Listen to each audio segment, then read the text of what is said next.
بسم اللہ الرحمن الرحیم۔ یورک ایسڈ انتہائی اہم امپورٹنٹ قسم کی چیزیں ہیں۔ لوگ سمجھتے ہیں کہ شاید ریڈ میٹ بڑا گوشت نہیں کھاتے پھر بھی یورک ایسڈ ہو رہا ہے۔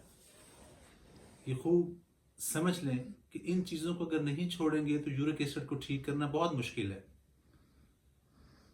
چقندر، پالک، ساگ، میتھی، اس کو سکپ کریں، اور ہر طرح کی بیکری کی آئٹم صبح ناشتے میں کبھی پائے، کبھی چنے، کبھی نہاری، اس کو چھوڑیں۔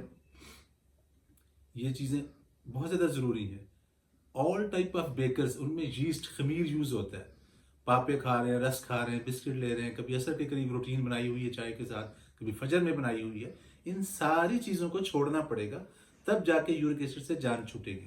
یہ ساری چیزیں سکپ کریں تو انشاءاللہ یورک ایسڈ جب نیچے آنا شروع ہو جائے گا۔